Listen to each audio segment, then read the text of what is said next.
Capítulo 12 Preparação de experiências. Dispunhamo-nos Alexandre e eu a regressar à nossa sede espiritual de trabalho quando o orientador foi procurado por um companheiro de elevada expressão hierárquica que me saudou, igualmente demonstrando grande apreço e carinho. Serei breve, disse ele ao meu instrutor que o atendia solícito. O tempo não me permite longas conversações. E modificando a expressão fisionômica acentuou. Lembra-se de Segismundo, nosso velho amigo? Como não? Redarguiu o interpelado. Ambos lhe devemos significativos favores de outro tempo. Pois bem, tornou o visitante. Segismundo necessita colaboração urgente. Reconheço que você não é especialista em trabalhos referentes à reencarnação. No entanto, sinto-me compelido a recorrer ao concurso dos amigos. O novo companheiro fez pequeno intervalo e continuou. Não se esqueceu você de que o nosso amigo, não obstante os rasgos de generosidade, assumiu compromissos muito sérios no passado? Sim, respondeu o orientador. O drama dele vive ainda em nossa memória. Segismundo presentemente, prosseguiu o outro, voltará ao rio da vida física. A situação assim o exige e não devemos perder a oportunidade de encaminhá-lo ao necessário resgate. Segundo está informado Raquel, a pobre criatura que ele desviou em nossa época de laços afetivos mais fortes, e Adelino, o infeliz marido que o nosso irmão assassinou em lamentável competição armada, já se encontram na crosta desde muito e há 4 anos religaram-se nos elos do matrimônio. Tudo está preparado a fim de que Segismundo regresse à companhia da vítima e do inimigo do pretérito no sentido de santificar o coração. Será ele de conformidade com a permissão de nossos maiores o segundo filhinho do casal. Todavia estamos lutando com grandes dificuldades para localizá-lo. Infelizmente Adelino, que lhe será o futuro pai transitório, repele-o com calor tão logo surgem as horas de sono físico, trabalhando contra os nossos melhores propósitos de harmonização. Em vista disso, o trabalho preparatório da nova experiência tem sido muito moroso e desagradável. E Segismundo? Indagou o mentor preocupado. Qual a sua atitude dominante? Herculano, o mensageiro que nos visitava, informou com fraternal interesse. A princípio animava-se da melhor esperança. Agora, porém, que o rival antigo lhe oferece pensamentos de ódio e ciúme, olvidando compromissos assumidos em nossa esfera de ação, sente-se novamente desventurado e sem forças para reparar o mal. De outras vezes enche-se-lhe a tristeza de profunda revolta e nesse estado negativo subtrai-se a nossa cooperação eficiente. O visitante fez ligeira pausa e acrescentou com inflexão de rogativa.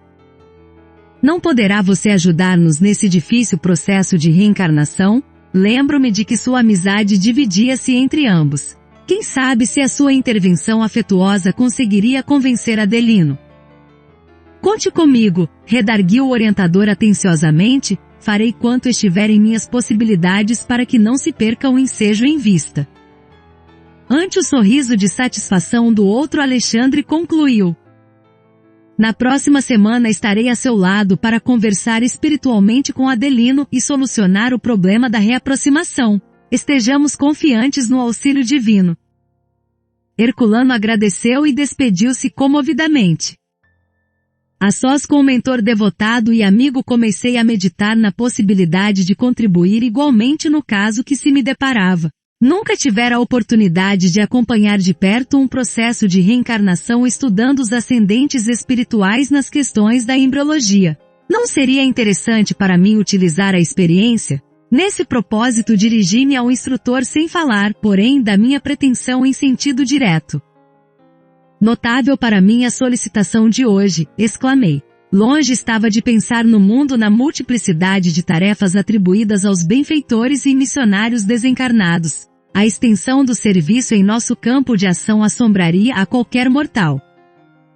Sem dúvida, respondeu o mentor atencioso, os trabalhos se desdobram em todas as direções. O pedido de Herculano vem focalizar um dos mais importantes problemas da felicidade humana, o da aproximação fraternal, do perdão recíproco, da semeadura do amor através da lei reencarnacionista.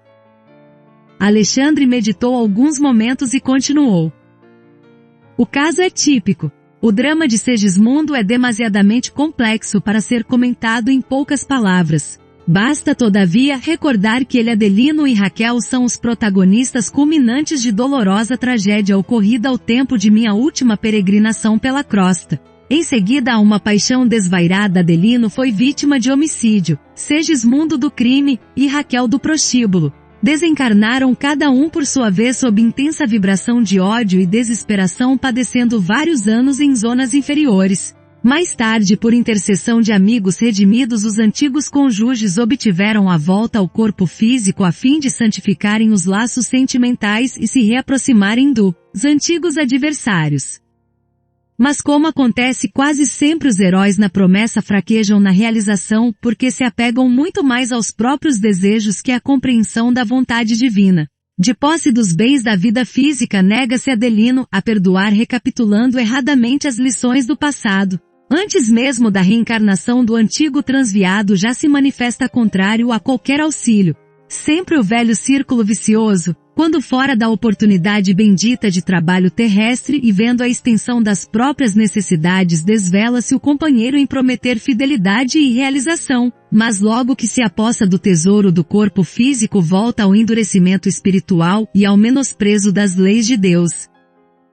Calou-se o mentor por alguns instantes, acentuando em seguida: buscarei, porém, chamá-los à recordação dos compromissos. Neste ínterim, entendendo que a oportunidade era preciosa, solicitei: ser-me-ia possível acompanhá-lo? Creio que aproveitaria muito. Poderia talvez adquirir valores significativos para o serviço do próximo e para meu benefício pessoal. Ignoro até quando me será permitido estudar em sua companhia e estimarei o aproveitamento integral de semelhante oportunidade. Alexandre sorriu compassivo e falou: não tenho objeções. Entretanto, não creio deva seguir os trabalhos sem algum conhecimento prévio do assunto. Em toda edificação verdadeiramente útil não podemos prescindir da base. Temos bons amigos no planejamento de reencarnações, serviço muito importante em nossa colônia espiritual diretamente relacionado com as atividades do esclarecimento. Nessa instituição, durante alguns dias você terá uma ideia aproximada de nossa tarefa portas adentro de semelhantes trabalhos. Grande percentagem de reencarnações na crosta se processa em moldes padronizados para todos no campo de manifestações puramente evolutivas. Mas outra percentagem não obedece ao mesmo programa. Elevando-se a alma em cultura, conhecimentos e consequentemente em responsabilidade, o processo reencarnacionista individual é mais complexo, fugindo à expressão geral, como é lógico. Em vista disso, as colônias espirituais mais elevadas mantêm serviços especiais para a reencarnação de trabalhadores e missionários. As explicações eram sedutoras e relevantes, e compreendendo a importância dos esclarecimentos para meu pobre espírito, Alexandre continuou: quando me refiro a trabalhadores, falo dos companheiros não completamente bons e redimidos, mas daqueles que apresentam maior soma de qualidades superiores a caminho da vitória plena sobre as condições e manifestações grosseiras da vida. Em geral, como acontece a nós outros, são entidades em débito, mas com valores de boa vontade, perseverança e sinceridade que lhes outorgam o direito de influir sobre os fatores de sua reencarnação, escapando de certo modo ao padrão geral. Claro que nem sempre tais alterações se verificam em condições agradáveis para a experiência futura. Os serviços de retificação representam tarefas enormes. E desejando imprimir fortemente em meu espírito a noção da responsabilidade, o instrutor prosseguiu, tornando mais grave a inflexão da voz: o problema da queda é também uma questão de aprendizado, e o mal indica posição de desequilíbrio exigindo restauração e corrigenda. A evolução confere-nos poder, mas gastamos muito tempo aprendendo a utilizar esse poder harmonicamente. A racionalidade oferece campo seguro aos nossos conhecimentos. Entretanto, André, quase todos nós trabalhadores da Terra nos demoramos séculos no serviço de iluminação íntima, porque não basta adquirir ideias e possibilidades, é preciso ser responsável, e nem é justo tenhamos tão somente a informação do raciocínio, mas também a luz do amor. Daí as lutas sucessivas em continuadas reencarnações da alma, exclamei vivamente impressionado. Sim, continuou meu amável interlocutor, temos necessidade da luta que corrige, renova, restaura e aperfeiçoa. A reencarnação é o meio, a educação divina é o fim. Por isso mesmo, a par de milhões de semelhantes nossos que evolvem, existem milhões que se reeducam em determinados setores do sentimento, porquanto se já possuem certos valores da vida, faltam-lhes outros não menos importantes. Identificando-me a dificuldade para compreender-lhe o ensinamento de maneira integral, meu orientador voltou a dizer: embora na condição de médico do mundo acredito que você não tenha sido completamente estranho aos estudos evangélicos. Sim, retruquei, tenho as minhas recordações nesse sentido. Pois bem, o próprio Jesus nos deixou material de pensamento para o assunto em exame quando nos asseverou que se a nossa mão ou os nossos olhos fossem motivos de escândalo, deveriam ser cortados ao penetrarmos no templo da vida. Compete-nos transferir a imagem literal para a interpretação simples do espírito. Se já falimos muitas vezes em experiências da autoridade, da riqueza, da beleza física, da inteligência, não seria lógico receber idêntica oportunidade nos trabalhos retificadores. Compreenderá claramente onde Alexandre pretendia chegar com os seus esclarecimentos, amigos. É para a regulamentação de semelhantes serviços que funciona em nossa colônia espiritual, por exemplo, o planejamento de reencarnações, onde você terá ocasião de recolher ensinamentos preciosos. E atendendo-me às necessidades como pai afetuoso, apresentou-me o instrutor no dia imediato à imponente instituição. Constituía-se o movimentado centro de serviço de vários prédios e numerosas instalações. Árvores acolhedoras enfileiravam-se através de extensos jardins, imprimindo encantador aspecto à paisagem. Reconheci logo que o Instituto se caracterizava por grande movimento. Entidades insuladas ou em pequenos grupos iam e vinham estampando atencioso interesse na expressão fisionômica. Pareciam sumamente despreocupadas de nossa presença ali, porque quando não passavam sozinhas ao nosso lado engolfadas em profundos pensamentos, iam em grupos afetuosos, alimentando discretas conversações muito graves e absorventes, ao que me parecia. Muitos desses irmãos que passavam junto de nós empunhavam reduzidos rolos de substância semelhante ao pergaminho terrestre, relativamente aos quais não possuía eu até então a mais leve notícia. Alexandre, porém, como sempre, veio em socorro de minha estranheza, explicando bondosamente: as entidades sob nossos olhos são trabalhadores de nossa esfera interessados em reencarnações próximas. Nem todos estão diretamente ligados ao semelhante propósito, porque grande parte está em trabalho de intercessão, obtendo favores dessa natureza para amigos íntimos. Os rolos brancos que conduzem são pequenos mapas de formas orgânicas elaborados por orientadores de nosso plano especializados em conhecimentos biológicos da existência terrena, conforme o grau de adiantamento do futuro reencarnante e de acordo com o serviço que lhe é designado no corpo carnal, é necessário estabelecer planos adequados aos fins essenciais. E a lei da hereditariedade fisiológica? Perguntei.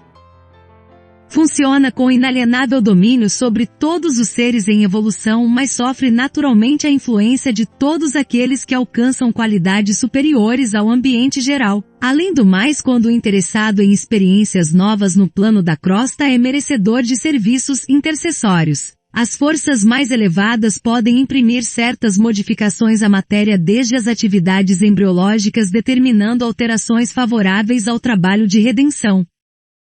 A essa altura da palestra esclarecedora, Alexandre convidou-me a transpor o limiar. Achamo-nos em breve num dos gabinetes extensos do edifício principal, aonde um dos numerosos amigos do orientador veio atender-nos atenciosamente. Apresentou-me Alexandre ao assistente Josino, que me recebeu com extrema gentileza e fidalguia de trato. Esclareceu o instrutor o objetivo de nossa visita. Desejava-me fosse conferida a possibilidade de visitar a instituição de planejamento quantas vezes me fosse possível durante a semana em curso, em vista da minha necessidade de adquirir noções seguras referentemente ao trabalho de auxílio nas atividades reencarnacionistas. O assistente prometeu a melhor boa vontade.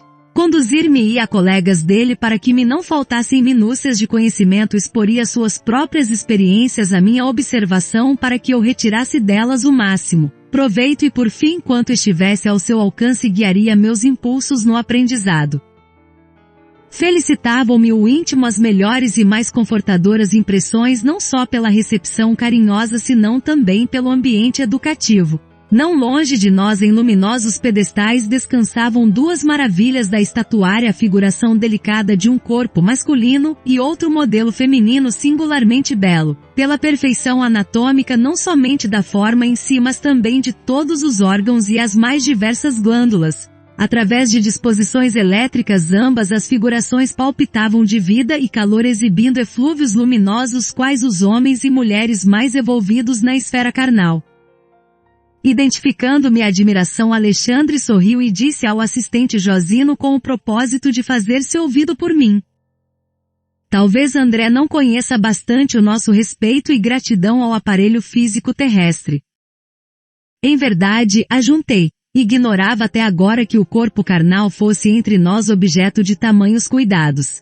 Não sabia que a nossa colônia contasse com instituição desse teor. Como não, meu amigo?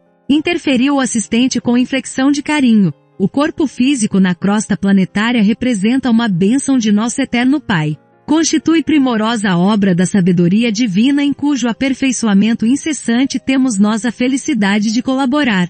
Quanto devemos à máquina humana pelos seus milênios de serviço a favor de nossa elevação na vida eterna? Nunca relacionaremos a extensão de semelhante débito.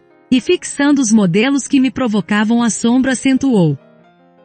Todo o nosso zelo no serviço de reencarnação permanece muito aquém do quanto deveríamos realizar em benefício do aprimoramento da máquina orgânica.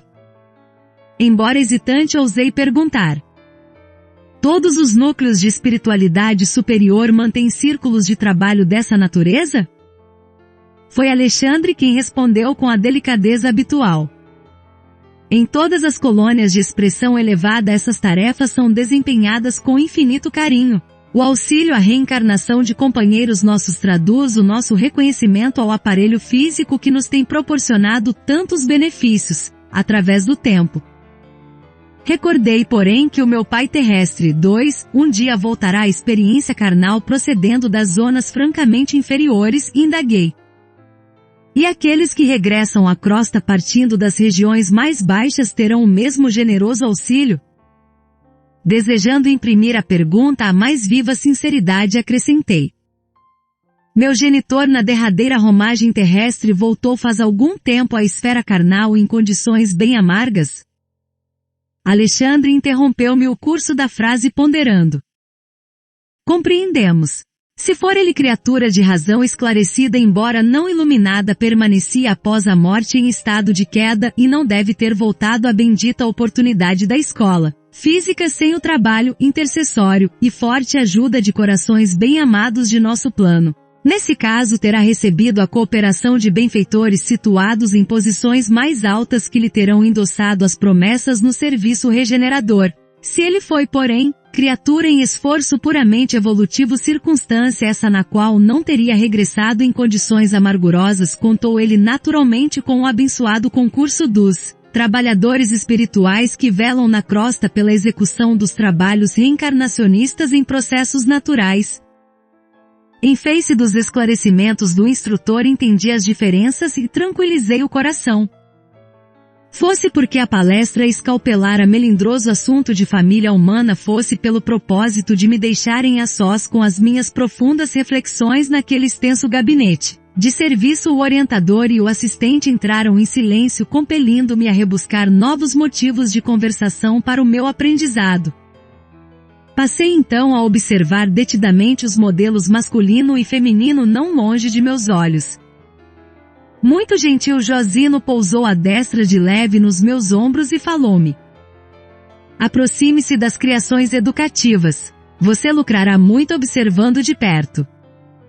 Não contive um gesto de agradecimento e afastei-me dos dois respeitáveis amigos acercando-me das figurações ali expostas. Detive-me na contemplação do molde masculino que apresentava absoluta harmonia de linhas qual arte helênica de sabor antigo. O modelo estruturado em substância luminosa constituía, a meu parecer, a mais primorosa obra anatômica até então sob minha análise. Semelhava-se àquela figura humana imóvel a qualquer coisa divinal. Fixei-lhe as minuciosidades com espanto. Nunca vira semelhante perfeição de minudências fisiológicas. Toda a musculatura estava ali formada em fibras radiosas. Desde o frontal ao ligamento anular do tarso viam-se fios de luz simbolizando as regiões diversas da musculatura em geral. Determinadas fibras, todavia, como as que se localizavam na zona orbicular das pálpebras, no triangular dos lábios, no grande peitoral, no pectíneo, nas eminências tenar e hipotenar até o extensor dos dedos, eram mais brilhantes. Do exame de superfície passei a observações mais profundas, identificando as disposições maravilhosas das figuras representativas da circulação linfática e sanguínea. Os órgãos estavam todos ali vibrando em obediência a dispositivos elétricos para demonstrações educativas. Os vasos para o sangue venoso apresentavam-se em luz acinzentada, ao passo que as regiões do sangue arterial figuravam-se em cor encarnada. Surpreendido, rendi silencioso preito de admiração à sabedoria divina que nos concede o sublime aparelho físico terrestre para as nossas aquisições eternas. Impressionava-me a composição perfeita dos vasos distribuídos em torno do tronco celíaco, à maneira de pequenos rios de luz, destacando-se em expressão a luminosidade das cavas superior e inferior das jugulares, externa e interna das artérias e veias axilares, da veia porta das artérias esplênica e mesentérica superior, da aorta descendente, dos vasos ilíacos e dos gânglios da virilha. Cobrindo as maravilhas orgânicas estava o sistema nervoso, semelhando-se à capa radiante estruturada em fios tenuíssimos de luz feérica. A região do cérebro parecia uma lâmpada em azul suavíssimo, cuja luminosidade se ligava em sentido direto ao cerebelo, descendo em seguida pela medula espinhal até o plexo sagrado, onde o foco brilhante adquiria expressão mais intensa para atenuar-se depois no grande ciático. Transferi minhas observações para a forma feminina igualmente radiosa, concentrando meu potencial analítico sobre o sistema endocrínico disposto à maneira de constelação, entre as peças orgânicas. Desde a epífise situada entre os hemisférios cerebrais até os núcleos procriadores, as glândulas pareciam formar belo sistema luminoso semelhante a pequenos astros de vida congregados em sentido vertical, qual antena rútila atraindo a luz procedente de mais alto. Cada qual apresentava sua forma específica, suas expressões vibratórias, suas características particulares, diversificando-se igualmente a cor de cada uma, embora recebessem todas a seu modo a coloração da epífise, semelhante a pequenino sol azulado, mantendo em seu campo de atração magnética todas as demais, desde a hipófise à região dos ovários, como nosso astro de vida, garantindo a coesão e o movimento da sua grande família de planetas e asteroides. Minha estupefação não tinha limites. É forçoso confessar, porém, que minha surpresa se distendia muito mais ao fixar os eflúvios brilhantes que emanavam dos centros genitais, semelhando-se em conjunto a minúsculo santuário cheio de luz. Como eu dirigisse ao meu instrutor um olhar de indagação, seus esclarecimentos não se fizeram esperar. Na crosta, disse-me Alexandre sorrindo após reaproximar-se de mim, em sentido geral ainda existe muita ignorância acerca da missão divina do sexo. Para nós, porém, que desejamos valorizar as experiências, a paternidade e a maternidade terrestres são sagradas. A faculdade criadora é também divindade do homem. O útero maternal significa para nós outros a porta bendita para a redenção. Para grande número de pessoas na esfera do globo, a visão celestial é símbolo de repouso e alegria sem fim, enquanto para muitos de nós a visão terrestre significa trabalho edificante e salutar. Não alcançaremos, porém, a terra prometida do serviço redentor sem o concurso das forças criadoras associadas do homem e da mulher. Compreendi com novo espírito o caráter sublime das energias sexuais e recordei-me compadecidamente de todos os encarnados que ainda não conseguiram edificar o respeito e o entendimento relativos aos sagrados órgãos procriadores. Meu orientador, entretanto, como antena receptora de todas as minhas emissões mentais, advertiu-me bondoso. Relegue ao esquecimento qualquer expressão das reminiscências menos construtivas. Os que ultrajam o sexo escrevendo, agindo ou falando já são grandes infelizes por si mesmos. Guardei a lição e abençoei a nova experiência que começava. Despediu-se Alexandre deixando-me na grande instituição de planejamento onde o assistente Josino, ocupado nos encargos de seu ministério, me confiou aos cuidados de Manassés I, irmão dos serviços informativos da casa, que me acolheu prazerosamente, cercando-me de gentileza e carinho. Senti imediatamente que o meu aprendizado ali se iniciava com imenso proveito. Manassés era um livro volante. Seus pareceres e informes traduziam valiosos ensinamentos. Aproximando-nos dos pavilhões de desenho onde numerosos cooperadores traçavam planos para reencarnações incomuns, foi o meu novo companheiro procurado por uma entidade simpática que lhe pedia informações. Manassés apresentou uma otimista. Tratava-se de um colega que, depois de 15 anos de trabalho nas atividades de auxílio, regressaria à esfera carnal para a liquidação de determinadas contas. O recém-chegado parecia hesitante. Via-se-lhe o receio, a indecisão. Não se deixe dominar pelas impressões negativas, dirigia-se Manassés a ele, infundindo-lhe bom ânimo. O problema do renascimento não é assim tão intrincado. Naturalmente exige coragem e boas disposições. Entretanto, exclamava o interlocutor algo triste, temo contrair novos débitos ao invés de pagar os velhos compromissos. É tão penoso vencer na experiência carnal em vista do esquecimento que sobrevém à encarnação. Mas seria muito mais difícil triunfar guardando a lembrança, redarguiu Manassés incontinente. Prosseguindo sorridente, acrescentou: se tivéssemos grandes virtudes e belas realizações, não precisaríamos recapitular as lições já vividas na carne. E se apenas possuímos chagas e desvios para rememorar, abençoemos o ouvido que o Senhor nos concede em caráter temporário.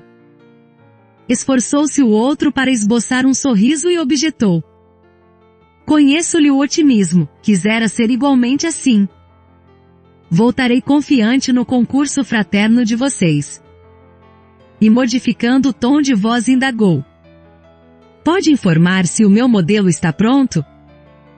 Creio que poderá procurá-lo amanhã, tornou Manassés bem disposto. Já fui observar o gráfico inicial e dou-lhe parabéns por haver aceitado a sugestão amorosa dos amigos bem orientados sobre o defeito da perna. Certamente lutará você com grandes dificuldades nos princípios da nova luta, mas a resolução lhe fará grande bem. Sim, disse o outro algo confortado, preciso defender-me contra certas tentações de minha natureza inferior e a perna doente me auxiliará ministrando-me boas preocupações. Ser-me-á um antídoto à vaidade e uma sentinela contra a devastação do amor próprio excessivo.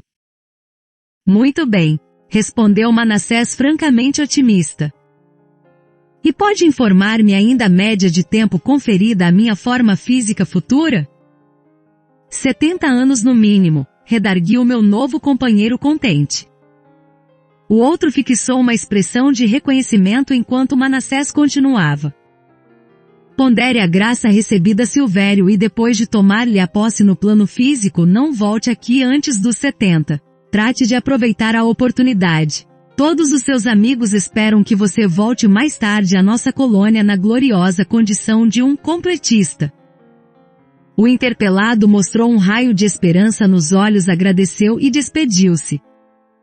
As últimas observações de Manassés acenderam-me curiosidade mais forte. Não contive a indagação que me vagueava no pensamento e perguntei sem rebuços: meu amigo, que significa a palavra completista? Ele sorriu complacente e retrucou bem-humorado: é o título que designa os raros irmãos que aproveitaram todas as possibilidades construtivas que o corpo terrestre lhes oferecia. Em geral, quase todos nós, em regressando à esfera carnal, perdemos oportunidades muito importantes no desperdício das forças fisiológicas. Perambulamos por lá fazendo alguma coisa de útil para nós e para outrem, mas por vezes desprezamos 50, 60, 70% e frequentemente até mais de nossas possibilidades. Em muitas ocasiões prevalece ainda contra nós a agravante de termos movimentado as energias sagradas da vida em atividades inferiores que degradam a inteligência e embrutecem o coração. Aqueles, porém, que mobilizam a máquina física à maneira do operário fidelíssimo conquistam direitos muito expressivos em nossos planos. O completista, na qualidade de trabalhador leal e produtivo, pode escolher à vontade o corpo futuro quando lhe apraz o regresso à crosta em missões de amor e iluminação, ou recebe veículo, enobrecido para o prosseguimento de suas tarefas a caminho de círculos mais elevados de trabalho. Semelhante notícia representava para mim valiosa revelação.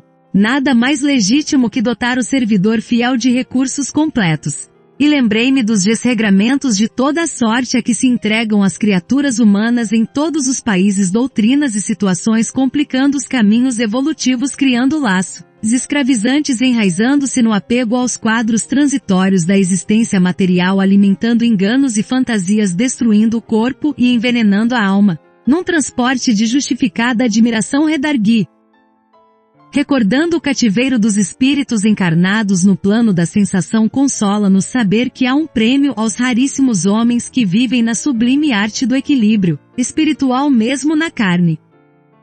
Sim, disse Manassés, aprovando-me com o olhar, por mais estranho que possa parecer, semelhantes exceções existem no mundo. Passam frequentemente para cá entre os anônimos da crosta sem fichas de propaganda terrestre, mas com imenso lastro de espiritualidade superior.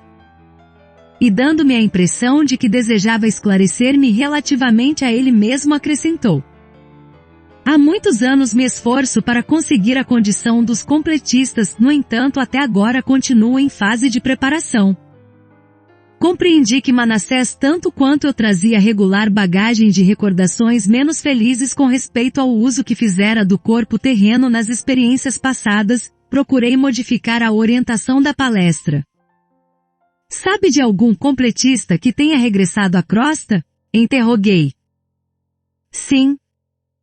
Naturalmente, continuei curioso, terá escolhido um organismo irrepreensível. Meu novo companheiro mostrou significativa expressão fisionômica e acentuou: nenhum dos que tenho visto partir, embora os méritos de que se encontravam revestidos, escolheram formas irrepreensíveis quanto às linhas exteriores. Solicitaram providências em favor da existência sadia, preocupando-se com a resistência, equilíbrio, durabilidade e fortaleza do instrumento que os deveria servir, mas pediram medidas tendentes a lhes atenuarem o magnetismo pessoal em caráter provisório, evitando-se-lhes apresentação física muito primorosa, ocultando assim a beleza de suas almas, para a eficiente garantia de suas tarefas. Assim procedem, porquanto vivendo a maioria das criaturas no jogo das aparências, quando na crosta planetária incumbir-se-iam elas próprias de esmagar os missionários do bem, se lhes conhecessem a verdadeira condição através das vibrações destruidoras da inveja, do despeito, da antipatia gratuita e das disputas injustificáveis. Em vista disso, os trabalhadores conscientes na maioria das vezes organizam seus trabalhos em moldes exteriores menos graciosos, fugindo por antecipação ao influxo das paixões, devastadoras das almas em desequilíbrio. Entendi a extensão do esclarecimento e meditava na grandeza dos princípios espirituais que regem a experiência humana quando Manassés acrescentou após longa pausa: as mentes juvenis, quais crianças do mundo, brincam com o fogo das emoções. Todavia os espíritos amadurecidos, mormente quando chegam à situação de completistas, abandonam toda experiência que os possa distrair no caminho de realização da vontade divina. Em seguida, convidado pelo meu novo amigo, penetrei numa das dependências consagradas aos serviços de desenho. Pequenas telas demonstrando peças do organismo humano estavam ordenadamente em todos os recantos. Tinha a impressão fiel de que me encontrava num grande centro de anatomistas cercados de auxiliares competentes e operosos. Espalhavam-se desenhos de membros, tecidos, glândulas, fibras, órgãos de todos os feitios e para todos os gostos. Como sabe, observou Manassés cuidadoso, no serviço de recapitulação ou de tarefas especializadas na superfície do globo, a reencarnação nunca pode ser vulgar. Para isso trabalham aqui centenas de técnicos em questões de embriologia e biologia em geral, no sentido de orientar as experiências individuais do futuro de quantos irmãos se ligam a nós no esforço coletivo. Sentindo espontânea veneração, contemplei os servidores que se inclinavam atenciosos, arquitetando o porvir de muitos companheiros. Como era complexa a oportunidade de renascer! Que atividades intensas exigiam dos benfeitores espirituais! Ao meu gesto de estranheza respondeu Manassés numa síntese expressiva. Você não ignora que os homens ainda selvagens ou semi-selvagens, embora utilizando os recursos sempre sagrados da natureza, edificam suas habitações em moldes mais simples e rudimentares. Todavia o homem que já atingiu certo padrão de ideal desenvolvendo faculdades superiores constrói o lar organizando plantas prévias. Indicando o quadro interior extremamente movimentado, acrescentou sorridente. Não estamos aqui senão cogitando igualmente de projetos para futuras habitações carnais. O corpo humano não deixa de ser a mais importante moradia para nós outros quando compelidos à permanência na crosta. Não podemos esquecer que o próprio Divino Mestre classificava-o como templo do Senhor. Impressionado, segui atenciosamente os trabalhos em curso. Dispunhamo-nos a seguir adiante quando uma irmã de porte muito respeitável se aproximou saudando Manassés afetuosamente. Ele respondeu com gentileza e apresentou-ma. É nossa irmã Anacleta. Cumprimentei-a assentindo-lhe a simpatia pessoal. Trata-se de uma das nossas trabalhadoras mais corajosas, acentuou o funcionário do trabalho de informações. A senhora sorriu algo contrafeita por se ver focalizada na opinião franca do companheiro. Todavia Manassés, com o otimismo que lhe era característico, prosseguiu. Imagine que voltará à esfera do globo em breves dias em tarefa de profunda abnegação por 4 entidades que há mais de 40 anos se debatem em regiões abismais das zonas inferiores. Não vejo nisso abnegação alguma, atalhou a senhora sorrindo, cumprirei tão somente um dever. E fixando-me desassombrada e serena asseverou. As mães que não completaram a obra de amor que o pai lhes confia junto dos filhos amados devem ser bastante fortes para recomeçarem os serviços imperfeitos. Esse é o meu caso. Não se deve mencionar sacrifício onde existe apenas obrigação. Interessava-me a história daquela irmã despretensiosa e simpática e por isso mesmo animei-me a perguntar-lhe. Regressará então dentro em breve? De qualquer maneira sua resolução traduz devotamento e bondade. Não posso esquecer que também minha mãe voltou ao círculo da carne tangida por sublime dedicação. Notei que os olhos dela se encheram de lágrimas discretas que não chegaram a cair, emocionada talvez com a minha observação sincera. Estendeu-me a destra gentilmente e dando a ideia de que não desejava continuar em conversação relativa ao assunto disse-me comovida. Muito grata pelo conforto de suas palavras. Mais tarde, ao se lembrar de mim, ajude-me com o seu pensamento amigo. Nesse ponto da ligeira palestra, Manassés indagou. Já recebeu todos os projetos?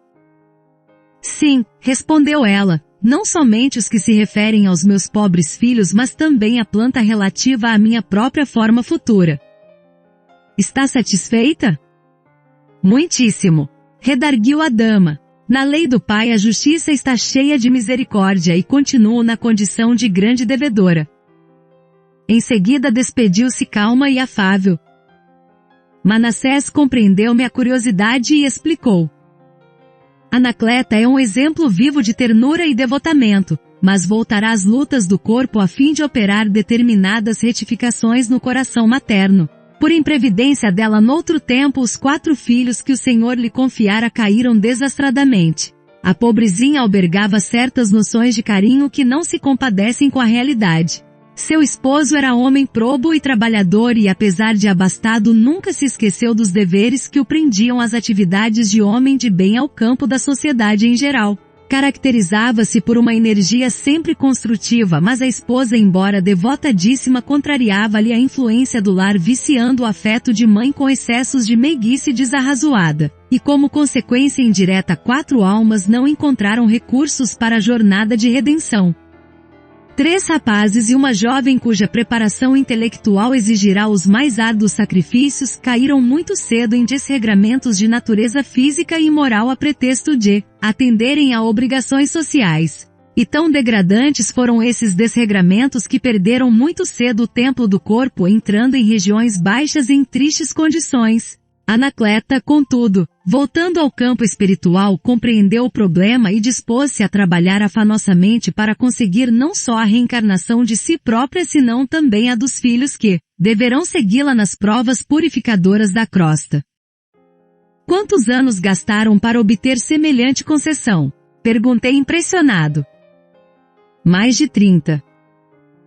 Imagino-lhe os sacrifícios futuros, exclamei.